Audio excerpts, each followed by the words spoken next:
Neom, alors à la base, je vais essayer de faire court. Lorsque Moïse traverse la mer, qui s'écarte, etc. La mer Rouge. On dit qu'il est arrivé effectivement en Israël, machin, c'est faux. Il est arrivé en Arabie Saoudite, qui est à l'actuelle Arabie Saoudite. D'accord? Bien. Alors, soi-disant, d'ailleurs, ils ont même retrouvé à cet endroit-là des morceaux de chars égyptiens, etc. Bon, ça, j'y crois moins, mais peu importe. Bon. Donc, lorsque Moïse monte sur la montagne et qu'il redescendra après avec les 10 commandements, et qu'il arrive et qu'ils ont construit le veau d'or, il arrive dans cette région-là qui est maintenant en Arabie Saoudite.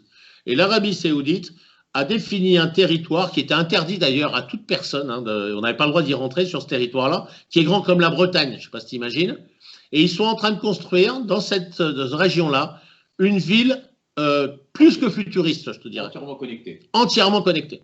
Des immeubles, des machins, entièrement connectés, c'est-à-dire que c'est vraiment la vision, si tu veux, de ce qu'ils veulent faire du prochain millénaire.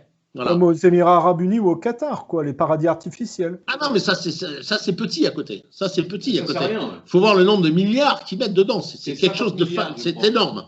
C'est énorme. Donc ils sont en train de faire ça. Donc si tu veux l'idée, quand on a vu déjà des films un petit peu futuristes, etc., comme la 5e dimension, etc., le 5e élément, pardon, c'est ce genre de ville qu'ils veulent construire, si tu veux. Voilà. Et qui sont en train de construire, attention, hein, c'est en train de se faire.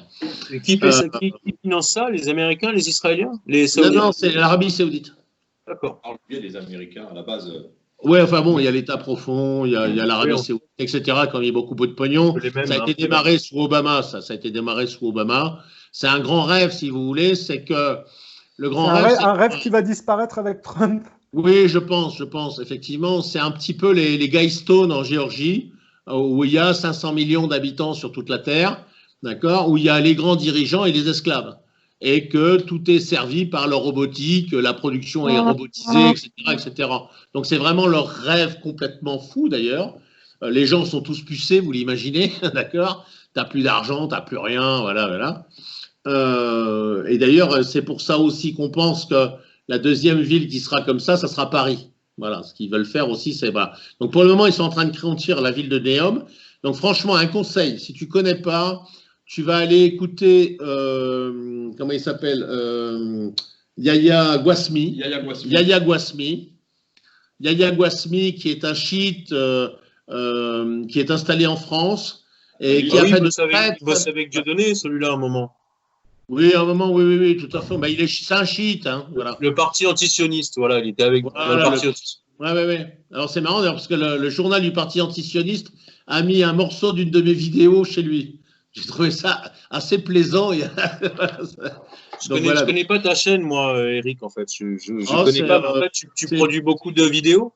Oh, j'en suis à 700 en 3 ans. Ah ouais, d'accord. Et donc, si tu continues quand même à diffuser tes idées et tout, c'est parce que tu as un nombre d'abonnés restreint, non? Parce que je pense qu'au bout d'un moment, quand tu prends de l'importance, tu dois être un peu embêté. C'est quoi pour toi, hein, beaucoup d'abonnés? Je sais pas. Moi, je viens de passer les 16 000. D'accord. Et tu n'as pas peur qu'un jour, ils te suppriment ta chaîne, comme ils font sur Facebook, Twitter? Parce que là, il y a de la grosse censure sur ces médias, enfin, sur ces réseaux sociaux. Inch'Allah. Tu sais, on n'a déjà pas peur qu'ils nous suppriment, nous. Oui. Alors, imagine la chaîne, hein. Non, mais je veux dire, c'est une perspective, ça peut arriver, quoi. Ça me ferait chier. Perdre 16 000 abonnés, ça me ferait chier. Moi, ma plus belle vidéo, quand même, elle a fait 272 000 vues. C'était sur l'attentat de Notre-Dame. D'accord. Ah, tu avais été relayé sur parce que tu étais relayé sur ER.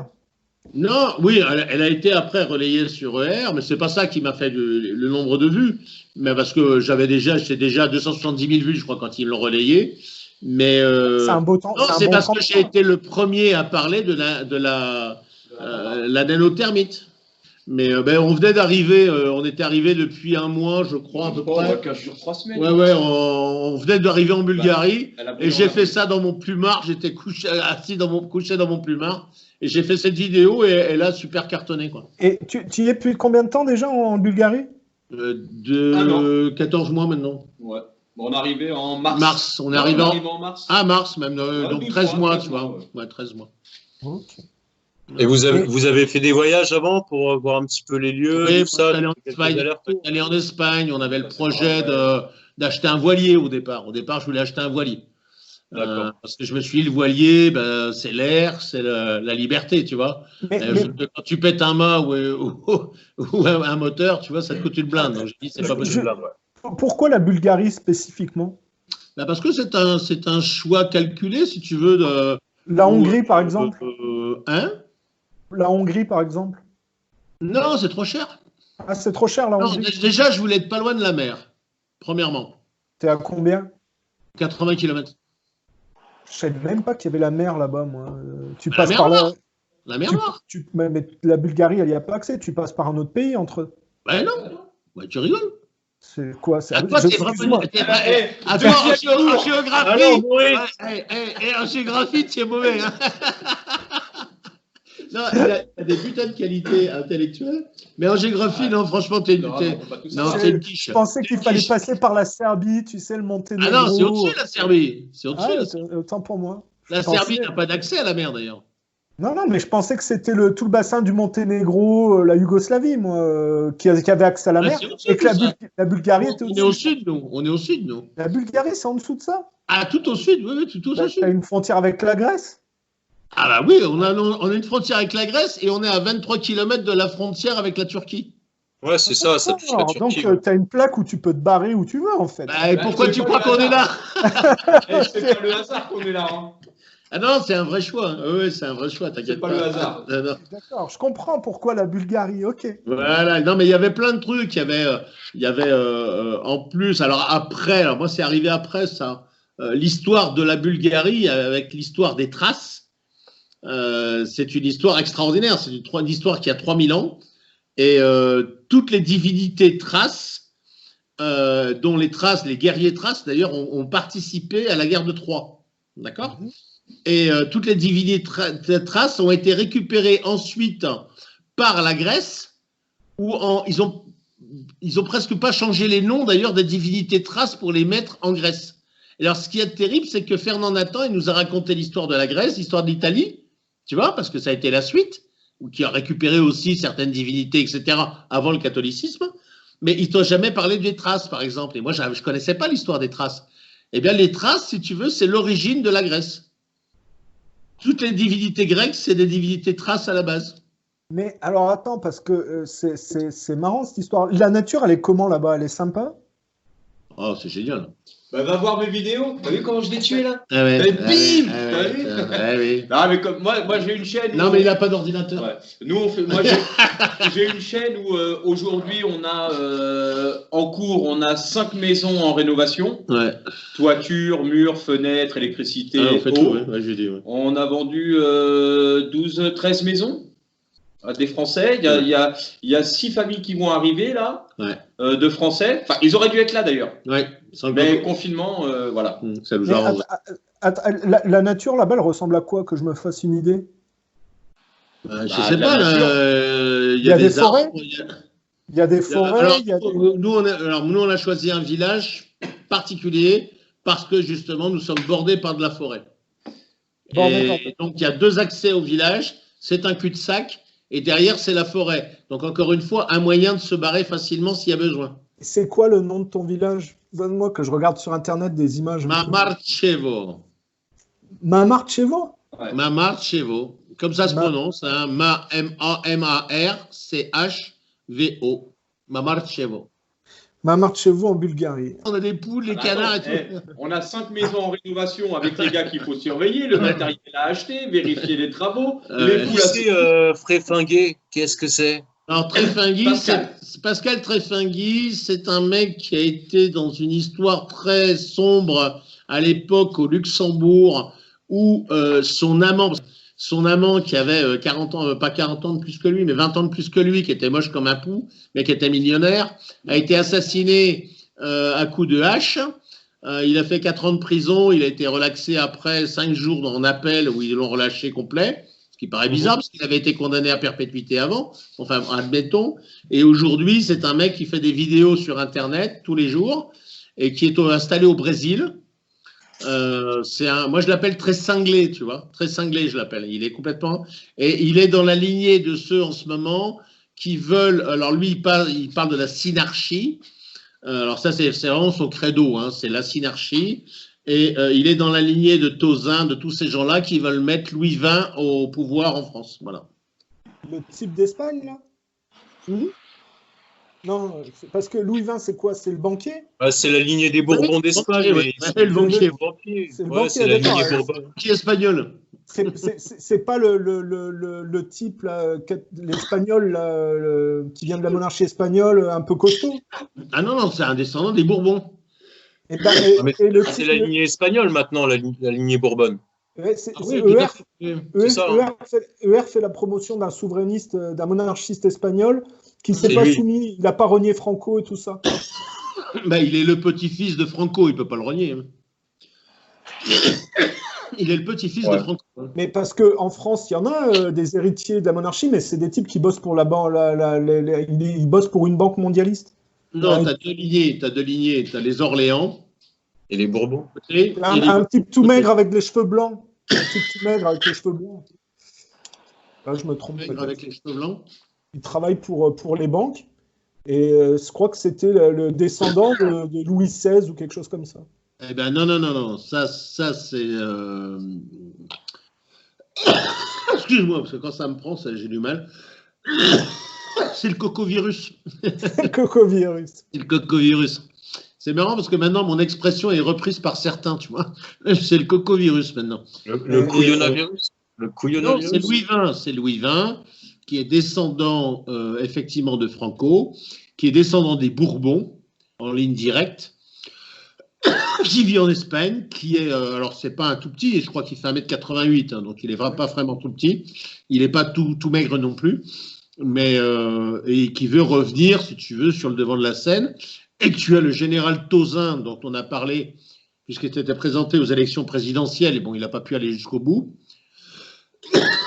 Et tu as le fameux Tréfingué au Brésil, qui fait aussi le travail pour Louis XX, voilà. ER aussi fait l'apologie de ce type-là. Moi, je te parlais d'un Français qui bosse pour les banques et qui était qui était le descendant aussi de ça, je pense que c'est la branche des Orléans. Ah, des Orléans, à ce moment-là, c'est Henri. Je pense, ouais. Henri d'Orléans. Henri, c'était le père, c'est Jean d'Orléans maintenant. Alors attends. Henri, c'est celui qui est mort et où De Gaulle lui avait promis effectivement qu'il le remettrait sur le trône de France et qu'il l'a bien baisé parce que De Gaulle était une belle pute. Et donc Henri est mort il y a combien? Dizaine d'années, je pense, ou un truc comme ça. Et maintenant, son fils, c'est Jean. Et Jean, je ne sais pas trop ce qu'il fait en ce moment. Mais donc, il y a deux lignées. Mais chacun dit qu'il est effectivement le descendant logique, effectivement. Bon, c'est vrai que Louis XX est le descendant quand même de Louis XIV. Louis XIV, Louis XVI. Donc, c'est une lignée. Mais les Orléans discutent aussi le truc. Donc... Ouais, mais il y en a un qui bosse pour les banquiers, l'autre il a quand même pas renié Franco. Alors je sais pas, c'est pas parce que le type a l'air cinglé que Louis XX est pas bien. Quel est le credo du type que tu critiques? Alors c'est un fou, c'est quoi? Il est Tréfingué? Ouais. C'est un mec qui en sait trop. Il sait trop de choses. Va l'écouter. Il sait trop de choses, ce mec-là. Il y a beaucoup de vérité. Il est pour la synarchie. Il est pour une seule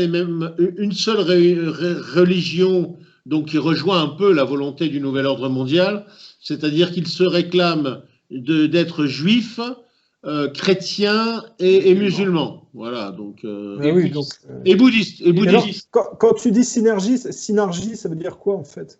Alors, la synarchie, c'est un système qui a été créé, un petit peu inventé dans les années 1932, qui est les quatre pouvoirs quelque part, c'est-à-dire les quatre cavaliers, c'est de l'Apocalypse, on pourrait penser à ça. Non, mais c'est pas ça. C'est tu as tu as ceux qui savent gérer, tu as ceux qui savent fabriquer, tu as ceux qui savent cultiver, et voilà, c'est-à-dire une société, si tu veux, divisée par des pouvoirs différents, mais qui sont tous au même niveau, c'est-à-dire qu'il n'y a pas un au-dessus de l'autre. Tu vois, c'est une espèce de Partage. L'idée n'est pas forcément mauvaise. Et au-dessus, si tu veux, tu as un roi, mais qui est le roi divin. C'est un peu particulier, c'est un peu enroulé tout ça. Il est un peu dans le délire, quoi, en gros. Hein. Maurice, je crois que alors je suis pas sûr, mais tu te rappelles, je t'avais envoyé une vidéo d'un type qui faisait des schémas sur le nouvel ordre mondial, et tu m'avais dit c'est l'Eurovision. Je pense que c'est lui. Ah, mais c'est Tréfinguet, c'est Pascal. C'est lui le type que je disais qui. Oui, Pascal Tréfinguet. Moi, je l'appelle très cinglé. Il fait un peu métrosexuel. Parce qu'après, on voit sa tête. Complètement métrosexuel, oui. Bah, ça doit être lui. J'avais chopé une vidéo de lui et je connaissais pas la source. Il m'a envoyé un schéma, je lui ai dit fais gaffe, ça n'a pas l'air de. Après, tu m'as envoyé un mec de l'Eurovision, Swing. Ah bah tu vois, comme quoi, je suis un culte. Non, mais je viens d'y penser, là. Je me dis, ça peut être lui. J'avais comparé un type de l'Eurovision, moi. Oui. Non, il est un peu spécial. Alors, c'est marrant parce que c'est un gars qui a une connaissance, si tu veux, livresque, historique, etc., très, très au-dessus de ce que j'ai moi. Ça, c'est clair. Hein. Moi, je suis plutôt un homme de terrain, tu vois, j'ai appris par la vie. Mais c'est marrant parce que régulièrement, il m'attaque. Ah, donc, quelque part, je le gêne un petit peu dans ses combines. Et il t'attaque sur quoi? Surtout. Ah, il m'attaque surtout. Je suis un nazi. Qu'est-ce qu'il dit encore? C'est une merde. Ouais, je suis une merde. Ouais, enfin, voilà. Bon, ça encore, c'est pas tout à fait faux, mais toi, il a pas à le dire, par exemple, tu vois. Bon, toi, tu vas être couché si on te casse la gueule tout de suite. Bon. Et là, il t'emmerde du Brésil, lui. Oui. Alors, j'ai fait une vidéo, si tu veux, de débunkage sur lui. Tu sais, comme à l'époque, j'avais fait des vidéos de débunkage sur David, que j'appelais à l'époque, ça va peut-être te rappeler des souvenirs, que j'appelais Maximus Gratis Moncus. Ah oui, je me souviens. Tu te souviens hein, voilà. Avec Blocus, voilà, l'association Blocus. Alors, j'ai pas fait une vidéo contre lui, si tu veux, mais contre sa façon de s'exprimer, de ses idées, etc. Pas contre l'homme. J'ai pas attaqué le fait qu'il soit pédé, parce que j'en ai rien à foutre qu'il soit pédé, comme je vous le disais tout à l'heure. Je l'ai pas attaqué sur le fait qu'il y a quand même un doute de savoir est-ce que c'est lui qui a assassiné ou fait assassiner son amant pour toucher l'héritage. Tu vois, je l'ai pas attaqué là-dessus. Je rigole parce que je pense à Claude qui m'a envoyé son truc, ça me fait marrer. Ah ouais. Ah, c'est bien marré. On s'est bien marré. Après, est-ce que tu penses que c'est véridique ce qu'il dit? Oui, tu dis il en sait trop, il en sait beaucoup. Est-ce qu'il y en a, ils en savent beaucoup, mais ils t'emmènent justement dans la fausse route, quoi. Ah, mais non, c'est ce qu'il fait. C'est-à-dire qu'il t'annonce. Et ça, c'est la grande technique. C'est ce que je t'avais dit. Sur un discours, si tu veux, tu prends les 3/4 de vérité et puis tu prends un quart de faux. Mais les gens, comme ils n'ont pas suffisamment de culture, ils disent oh putain, il est bien ce mec. Oh, puis il dit des choses bien. Hein. Oh, t'as vu, oh, il est bien. Et donc, il fait des vues, si tu veux. Il vend ses bouquins. Alors maintenant, il a lancé une cotisation pour monter au-dessus de Brasilia. Non, pas de Brasilia, au-dessus de Rio de Janeiro. Il a monté une bourse pour lui envoyer du pognon, pour monter une école où il donnerait des cours. Enfin, tu vois le genre. Et les gens, ils marchent, quoi. Mais les gens sont cons, hein. C'est dramatique, quoi. C'est pour ça que je ne suis pas démocrate, parce que comment donner la voix à des gens qui sont très cons, quoi. Bah, la démocratie, c'est 11 tocards, 10 personnes intelligentes, c'est le 11 tocards qui gagne, c'est comme ça. Voilà, c'est exactement ça. C'est la dictature de la majorité sur la minorité. Ouais. Mais quand tu vois comment vote la majorité, t'as peur, quoi. Ils ont voté Macron. Tocqueville en avait parlé, ouais. Tocqueville avait analysé. Il y a beaucoup de gens qui doivent regretter quand même d'avoir voté Macron, là, en France. C'est bien fait pour leur gueule, je suis très content. Moi, les retraités qui pleurent aujourd'hui, je leur fais, tiens, c'est bien fait pour ta gueule, connard. Parce qu'ils ont voté pour lui, ouais, effectivement. Ah oui, parce qu'on leur a dit, ouais, ben attendez. Ils en ont rien eu à foutre des autres. On va sortir de l'euro, ce qui était une connerie, parce que non, c'est parce qu'ils en avaient. Il faut le dire comme c'est. Ils en avaient rien à foutre des jeunes, des autres. Ils en avaient rien à foutre. Ils sont dit, c'est pour leur gueule. Voilà, ouais. Exactement. Oui, parce qu'on leur a dit, vous allez perdre 25% de pouvoir d'achat. Oh, 25% de pouvoir d'achat, comment je vais faire? Non, mais c'est... Il est bien, ce petit jeune. Il est bien, ce petit jeune, il fait le boulot. Hein voilà. Ah, et puis il est beau en plus, hein. Puis il est bien fait en plus. Oui, en fait, il a bien la tête à faire le tapin. Ouais, alors c'est marrant parce que vous êtes trop jeune pour avoir connu ça, mais moi j'ai connu ça quand j'étais gamin, à l'époque où Jean-Jacques Chaban-Delmas s'était présenté. Et il y avait eu, alors c'était à la télévision en noir et blanc, comme disait Johnny Hallyday, il y avait un beuton. Là, il n'y avait qu'un beuton. Tu vois, et ils interviewaient déjà à l'époque, avec des gros micros comme ça, la ménagère de plus de 40 ans, tu vois. Et alors, Jean-Jacques Chaban, il est bien cet homme-là. Ah bon, vous allez voter pour lui, vous avez son programme et vous en parlez. Mais comme Macron, hein. Non, je ne connais pas son programme, mais on sent qu'il est un homme, il est bien, puis il est beau. Hein. Et là, tu te dis, ça, c'est de la démocratie, non, laisse tomber, quoi. C'est de la connerie. Et ça vote. Non, c'est pour ça qu'on leur a donné. Avec Boris, on se disait que qui sera le prochain d'Attali, vu que c'est un peu le DRH, quoi. Et ben, on se disait, ce sera une petite nana mignonne issue de l'immigration écolo. On s'imaginait un genre de truc comme ça qui vont nous sortir dans 1 an ou 2. Non, ils sont tellement cons que ça pourrait être si bête d'ailleurs. Hein. Elle porte bien son nom, pas si bête. Ah bah si bête, t'as pas trouvé plus con quand même. Hein. Non, mais je pense que là, les gens, ils ont vu que c'était une crapule. Celle-là, elle a fait n'importe quoi durant la crise. Mais même s'ils ont vu... Elle parlait... Elle faisait la promotion du porno amateur pendant qu'il y avait qu'ils étaient en train de parler de la crise du Covid. Elle parlait de porno amateur sur les conversations. Comme la Chiappa, hein. Comme la Chiappa. Voilà, c'est non mais et puis regarde quand on fait de la musique avec tous les trans. Je pensais pas à la suite d'Attali ou à une beurette. Je pensais une blanche, tu vois, un peu la Greta Thunberg française, tu sais, qui va nous sortir. La Greta Thunberg, la pauvre. Parce que à un moment donné, ils ont essayé de court-circuiter les gilets jaunes avec les écolos, tu vois. Ils vont faire la même chose, là. Parce que c'est ça leur credo aux mondialistes, c'est de se poursuivre par l'écologie. C'est pour ça que je dis que c'est du néonazisme juvisé écolo. Ah, mais complètement. Ils ont trouvé le credo. Alors, c'était le trou dans la couche d'ozone, souviens-toi. Avec les vaches qui pètent. Qu'il a disparu.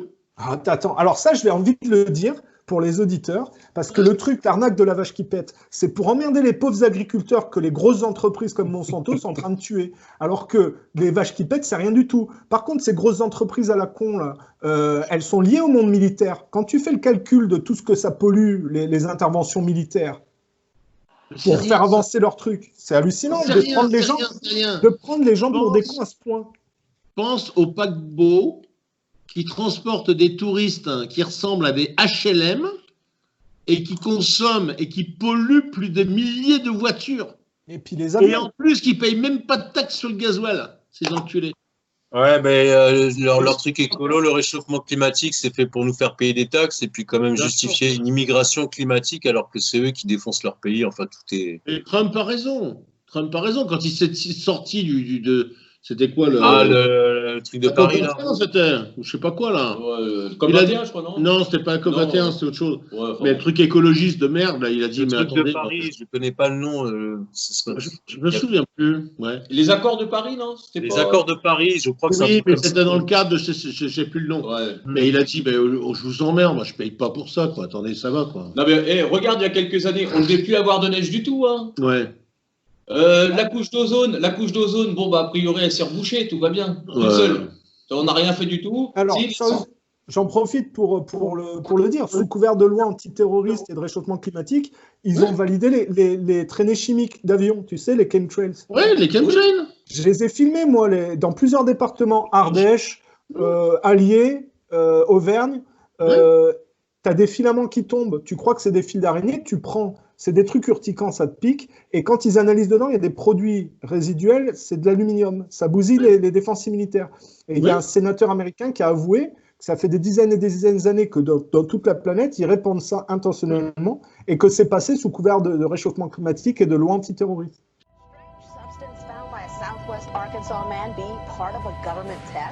Well, that's the question at the heart of a phenomenon called chemtrails, now getting widespread attention. Well, they say the government is dumping chemicals on us to control or manipulate the weather. And they say the unusual-looking jet trails in the sky are actually chemical-laden chemtrails. People say the government is up there in airplanes spraying all kinds of chemicals to change or manipulate the weather, leaving what you see there, and they call that a chemtrail.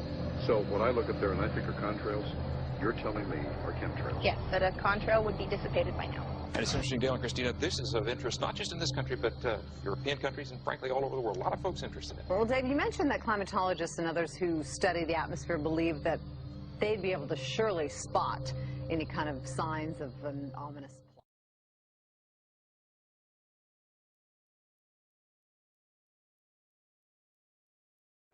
Geoengineering carries with it a tremendous range of uncertainties, ethical and political concerns, and the potential for catastrophic environmental side effects. He's not one to do interviews very often, not unless we usually really pressure him into it. Okay. So don't, all that is, don't hold your breath. As chairman of the Committee of Jurisdiction, I feel a responsibility to begin a public dialogue and develop a record on geoengineering. We want to know if you're supportive of their measures by spraying 10 to 20 million tons of aluminum into the atmosphere? No, I think we need to have more research. Okay. And about the issue of current deployment, there's literally a mountain of evidence that many people believe proves the deployment of these programs. Any knowledge of that? No, there's certainly not a mountain of evidence, but I do support research into geoengineering, and I also support looking into the international governance of that. Okay. I hope anybody that has studied it knows, at least I think, that it's a radical proposal, and I hope we don't have to use it, but there may come that point in time where we do. Now, if we could provide you with the evidence that suggests that these programs are and have been ongoing, would you be willing to address this publicly? We've had about 3 or 4 hearings on it. We have addressed it publicly. Well, not about the proposals, but about the current deployment of these programs. Citizens. I don't support the current deployment. I think we need to have more research, and they have consequences that go beyond one nation, and so I think that there needs to be governance.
Luna, aujourd'hui,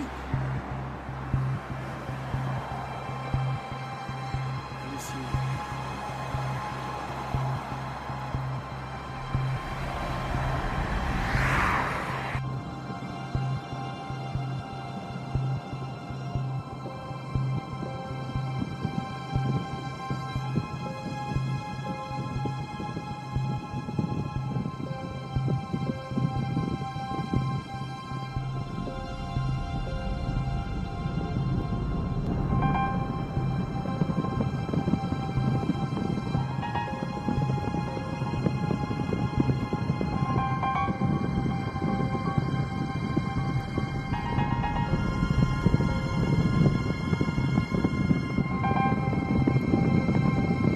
Alors là, nous avons un gros largage en cours qui vient de se produire.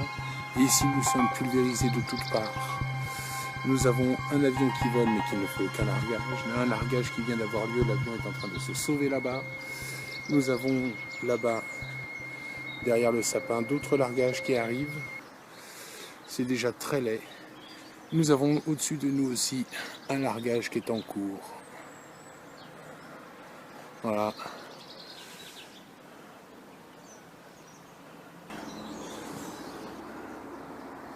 D'énormes largages qui ont eu lieu déjà, celui qui vient d'avoir cours, l'avion qui se sauve là-bas qui lui ne fait aucun largage, qui vole approximativement à la même altitude que celui qui est juste au-dessus là, en train de faire son largage. Et puis nous avons là-bas une très grosse traînée qui est en cours.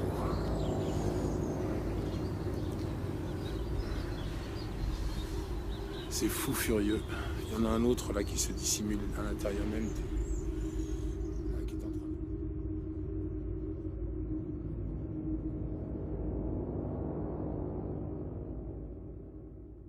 Tout à fait.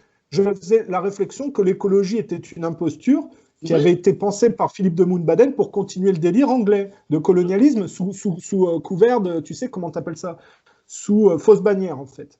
Et j'avais expliqué que, par exemple, les Français comme Eva Joly, quand il y a eu la guerre en Libye, s'ils sont si anticoloniaux et antiracistes, pourquoi ils ont validé les interventions armées qui sont faites avec l'uranium appauvri et qui ont engendré des générations de malformés en Libye? Ça veut dire que l'écologie qui se prétend de progrès n'est pas découplée du colonialisme 2.0 ni du racisme 2.0 en réalité. Ça n'est que la prolongation de ce qu'ils ont critiqué chez les coloniaux pour s'accaparer le fromage. C'est un peu comme quand tu vois Cécile Duflot et comment elle s'appelait, tu disais Claude, là, l'autre, la bonne femme de droite avec Parisot. Pécresse. Pécresse et Duflot qui se battaient pour vendre le patrimoine français, se le réaccaparer, tu vois, en vendant le patrimoine à des pays extérieurs. On voit bien que l'écologie, c'est toujours la drogue, les trafics, c'est vraiment le produit dévirilisé de ce qui a déjà été fait. Bah oui, bah regarde le pôle Nord, il ne devait plus y avoir de glace au pôle Nord. Hein. Non, mais c'est Al Gore, l'imposture Al Gore. Oh bah Al Gore, il est devenu milliardaire grâce à ça. Quand il a dit à Bush, bon ok, non, à Bush ou à Obama? Bush. Non, je me retire. Oui, Bush. Par contre, il a passé un deal, il a dit, moi je me retire, par contre je veux faire ça. L'autre il lui a dit, vas-y. Ouais, voilà. Il est milliardaire, Al Gore, aujourd'hui. C'est Carib et Style-là, tu vois, c'était Bush ou Gore, et en fait, tu te rends compte que c'était Kiff et Borico, c'était Pipo et Molo. Enfin, Pipo et Molo encore, ça va. Regarde la plus grosse escroquerie, quand même, la taxe carbone. Ah non, là, tu vas nous ramener sur un terrain dramatique. Parce que tu vas dire que c'est des juifs israéliens qui ont fait des milliards. Les plus gros bénéficiaires sont des escrocs juifs qui ont été planqués le magot en Israël. Oui. Alors, c'est pas un peu antisémite, ça? Ouais, non, c'est réaliste. C'est factuel. J'ai expliqué qu'on est parti des économies catholiques religieuses faillibles avec le commerce des indulgences pour le remplacer par une ère industrialiste protestante qui aboutit à la taxe carbone. C'est-à-dire que tu es passé du droit à faire des péchés au droit à polluer. Et que progressivement, c'est Israël le bénéficiaire. Ce qui prouve qu'il y a bien une démolition contrôlée des religions chrétiennes vers le judaïsme, dont le judaïsme est bénéficiaire. D'ailleurs, moi, quand je parle du protestantisme, je rappelle quand même aux gens que Calvin était quand même juif à la base. Eh oui, Calvin était juif. L'église anglicane s'est faite avec des rabbins aussi. Enfin, Henri VIII s'est servi de rabbin. L'église anglicane, c'était Henri VIII. Henri VIII, oui. Quand il a voulu divorcer de sa femme, qu'il l'a fait décapiter, etc. Bah, il en a tué plusieurs, d'ailleurs, ce con. L'Ancien Testament, c'est quand même pas le top. Hein. Moi, il y a un truc que j'ai adoré, c'est, comment il s'appelle cet humoriste que j'adore, le costaud, là, qui a fait un spectacle où il a parlé du Coran, de la Bible et de, je sais plus quoi. Attends, non, pas du Talmud, du Premier Testament. Voilà. Et il te lit des trucs, tu te dis, putain... Ah ouais, c'est ça l'Ancien Testament? Ah bah c'était chaud quoi quand même, tu vois, parce qu'il raconte, vous n'avez pas entendu ça? C'est pas Barthélemy, c'est... Non, comment il s'appelle? Je sais plus. Je te dis ça, je regarde. Mais toi, il raconte l'histoire de ce type, sa femme le quitte, il va rejoindre sa femme, il va la rechercher et il revient au pays de Bethléem. Et la nuit arrive et il s'arrête dans un village et là ils sont accueillis par un homme et sa fille et qui leur dit non, mais rentrez, vous pourrez dormir là, vous pourrez manger, etc. Et puis là, il y a des voyous du quartier qui arrivent en disant on veut la femme, on veut la femme. Et le gars qui est l'autre, finalement, qui reçoit ces gens-là, dit non, moi, vous vous rendez compte, ces gens-là sont sous ma protection, donc je ne peux pas vous les donner. Par contre, prenez ma fille. Et l'autre dit non, attendez, je vais leur donner ma femme. Et donc la femme, il la donne à ces voyous qui la violent toute la journée, etc. Enfin voilà, mais en plus, c'est ce qui est raconté réellement dans l'Ancien Testament, je veux dire. C'est simplement lamentable, quoi. C'est la femme objet, tu vois. Et tout ça, c'est la base du catholicisme et de toutes ces merdes, quoi. Donc, Jérémy Ferrari, voilà. Ouais. Mais il n'y a pas besoin d'attendre le Talmud, hein, parce qu'il y a déjà des trucs atroces, hein, quand même. Et c'est quand même marqué, tu domineras les autres peuples par l'usure. C'est marqué dans l'Ancien Testament. Oui, bien sûr. Bah, il est aussi marqué que nos enfants, c'est pas les nôtres, c'est les leurs. Ouais, ça, on est des esclaves du bétail, du machin. Il est aussi marqué qu'il y a les juifs d'abord, les chiens, et ensuite nous. Ouais. Mais dans le Talmud, il y a les noirs, ils sont un petit peu au-dessus du singe. C'est Maïmonide. Oui, Dieudo en avait parlé de ça d'ailleurs. Ça va peut-être pas vous faire plaisir, mais vous n'êtes jamais posé la question de pourquoi des gens qui ne sont pas juifs ont pour guide spirituel le Christ qui était juif au départ. Est-ce que c'est pas ça le problème? La proximité dans les écrits de quelqu'un qui vient de la culture juive. S'il y avait il n'a jamais été juif, déjà parce que la religion juive n'existait pas, premièrement. Le mot juif a été inventé dans les années 1800. Donc déjà, il n'y avait pas, il y avait des Hébreux, il n'y avait pas des Juifs, déjà premièrement. Ensuite, il a été baptisé par son cousin, Saint Jean le Baptiste, mais le problème, c'est qu'il a été... La question, c'est la récupération des Juifs sur l'histoire. La question que je pose, c'est est-ce que c'est normal pour des gens non juifs d'avoir comme précepte des choses qui partent de la proximité avec la culture juive? Est-ce que si au départ, tu avais un prophète d'une culture qui n'a rien à voir avec la circoncision et le judaïsme, est-ce que ça aurait été moins compliqué qu'une histoire où tu as un type avec des marchands du temple qui a été circoncis et ce genre de choses? Moi, je pense pas, parce qu'il sort de la judéité, enfin, il dénonce les marchands du temple et il fait le travail. Donc, pour moi, ça pose pas de problème, c'est un message et un type d'exemple, c'est un processus. Est-ce que tu penses pas que ça a compliqué les choses, que tout ça, c'est une proximité avec une culture juive, alors que les gens sont à majorité non juifs? Eh ben, ça facilite le travestissement après, peut-être dans l'histoire. C'est exactement ce que je suis en train de te dire. Ça facilite le mimétisme juif substitutif. Oui, bien sûr. Quand on dit judéo-chrétien, on est absolument. Moi, je me sens pas judéo-chrétien. Ah, mais moi non. Pour moi, Jésus n'a jamais été juif. Déjà, juif, ça n'existait pas.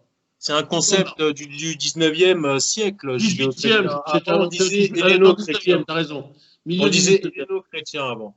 Oui. Voilà, et puis après, comme ça, la Révolution française, ça se dégrade, on dit judéo-chrétien. Et t'entends beaucoup de blancs dire, enfin des goy, qui disent judéo-chrétien. Oui.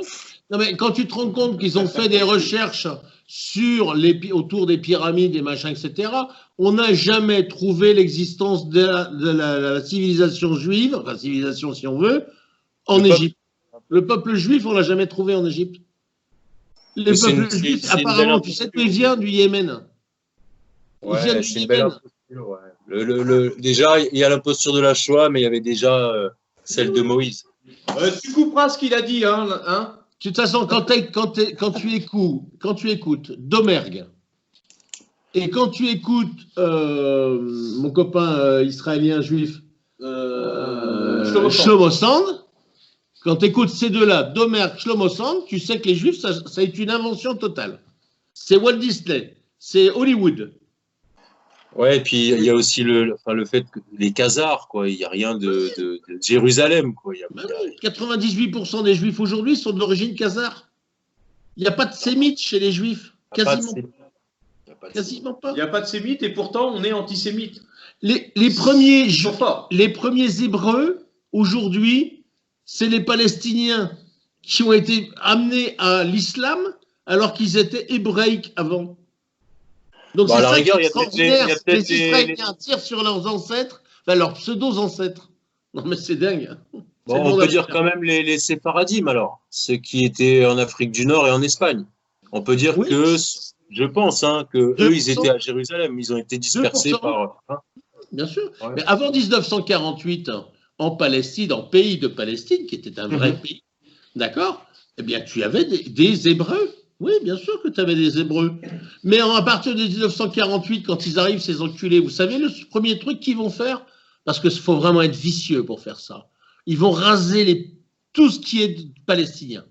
Ils vont raser les mairies. Ils vont raser les services des impôts. Ils vont raser les maisons. Et vous savez pourquoi ils vont faire ça? Parce qu'ils vont dire, vous avez vu, on est arrivé, il n'y avait rien, maintenant on a tout fait. Exactement, ouais. Là, on t'a accaparé pas mal de ton énergie, là. Mais bon, non, j'adore, c'est sympa. Ça fait plaisir un peu de discuter. Puis on va pas vous laisser tout seul comme ça, loin en Bulgarie quand même. Il faut bien que vous ayez quand même une attache en France de temps à autre, déjà. Non, mais ce qu'il y a de bien maintenant, c'est que tu sais où est la Bulgarie. Ouais. Je vais quand même aller regarder sur Marchevo, je vais regarder. Non, c'est un très très beau pays avec des gens qui sont d'une gentillesse extrême, mais où tu sens derrière qu'il y a une vraie force, où les enfants sont respectés, sont adulés. Regarde, quand tu vas manger, quand tu vas... C'est un très beau pays où il y a encore des vrais hommes, tu vois ce que je veux dire? Toi, par exemple, quand tu es invité en Bulgarie, quand tu es invité en France quelque part, tu ramènes des fleurs, tu ramènes une bouteille de vin, tu ramènes quelque chose. Ouais. Eh bien ici, non, quand tu es invité quelque part, tu dois ramener quelque chose aux enfants. Ouais. Ah d'accord. Ah, c'est bien ça. C'est bien ça. Non, non, il y a une vraie très belle culture qui résiste encore au mondialisme. Et qu'est-ce qu'on est bien là, je vous garantis, qu'est-ce qu'on est bien. Et il y a de belles femmes? Non, elles ont des gros culs, j'aime pas. T'es sérieux? Tu dis ça, t'as l'air sérieux.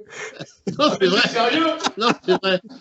Non, le problème, c'est que les belles, elles sont en ville maintenant. Elles ont quitté la campagne. Ah oui. Ah, vous avez les fermières, vous. C'est ça, vous avez les fermières avec les gros trucs. Voilà, tout à fait. Mais... Ok. Et en tout cas, merci Eric pour le temps accordé. Ça fait plaisir d'avoir tes nouvelles. Ça faisait longtemps, toi. Je t'ai laissé des mails ou des messages sur Skype. Tu m'as pas répondu. Tu m'as même pas donné de nouvelles. Rien, que dalle. Oh, ça va être ma faute. Putain, inversion accusatoire. Vous rachetez des maisons, c'est ça? Vous les rachetez? Nous, on rachète rien. Alors si on rachète, mais un petit terrain par-ci, un petit terrain par-là, tu vois, c'est pas des bricoles, voilà. Mais c'est pas forcément pour les revendre. C'est parce que voilà. Toi, tu as quoi? Tu as 2 terrains aujourd'hui? Ouais. Tu as 2 terrains, moi j'ai la maison, j'ai un autre terrain derrière. Voilà, c'est un peu de capitalisation, on va dire, parce qu'il faut prévoir l'avenir. Mais on n'est pas marchand de biens, voilà, on n'est pas marchand de biens. Comment vous faites venir les gens alors si vous n'achetez pas des terrains ou des maisons? C'est eux qui achètent. On leur fait un film, on leur fait un film sur le terrain, la maison, on leur fait un devis, on leur dit voilà, pour te rénover ta maison sur telle et telle configuration, voilà le plan, ça va te coûter tant. Ils nous disent banco, ils nous envoient l'argent, on achète le terrain pour eux, d'accord? Très souvent d'ailleurs, on l'achète à notre nom et on fait le transfert de propriété le jour où ils arrivent. Donc, les gens nous font vraiment confiance, hein. Franchement, c'est génial. Parce que toi, personnellement, tu sais faire des maisons? Oui, bien sûr. Ouais. Bah, on est 2 en fait à savoir faire. Ouais. Enfin, moi, je suis la 3e génération de bâtisseurs, donc je suis né les pieds dans le béton. Est-ce que tu viens d'une famille de très implantée dans le... Ah ben moi, la plus grosse entreprise dijonnaise de construction après la guerre, c'était l'entreprise Pérou. C'était l'entreprise Pérou, d'accord. Donc tu as eu toute une historique. Et ton père te l'a transmis au niveau du savoir-faire? Oui, parce que c'est marrant, parce que quasiment tu as du béton qui te coule dans les veines, quoi. C'est que...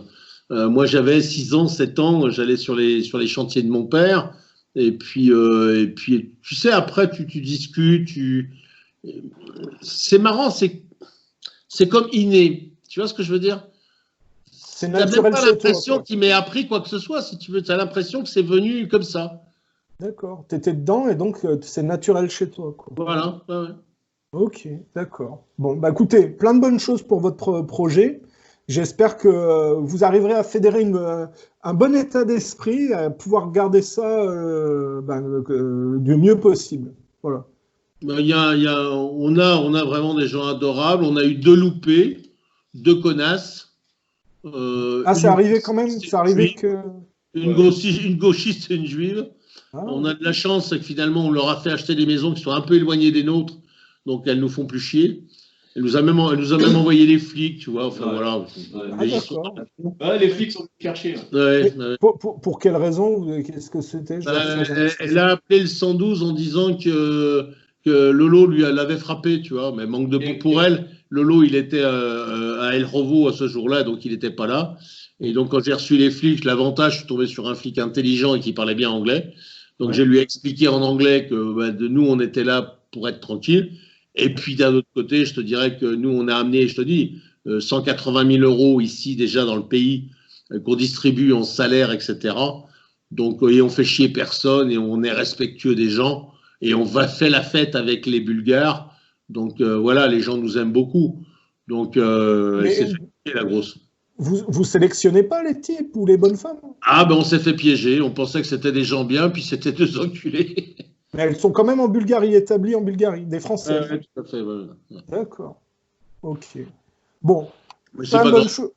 Il y a toujours un taux, tu sais, Tu peux pas faire du 100%. Donc, à partir du moment où tu as quand même le plus gros qui fonctionne, c'est ça qui compte. Ouais. Non, mais maintenant, on sélectionne beaucoup plus durement. Il faut que les gens viennent d'abord, qu'on les rencontre. Voilà, maintenant, on fait passer quasiment un examen, si tu veux, de savoir qui veut venir. C'est ce qu'il faut faire parce que si tu veux que ce soit plus. Quoi, il te fait rire aussi. On peut être un questionnaire sur la Shoah. Par exemple, tu as le mec qui arrive en disant ouais, vous vous rendez compte, c'est 12 millions. Ouais, non, c'est 12. À la TVA. Ah oui, 12, à la TVA. Ouais, 12 millions, j'en pleure encore. On lui dit tu devrais rester en France, toi, parce que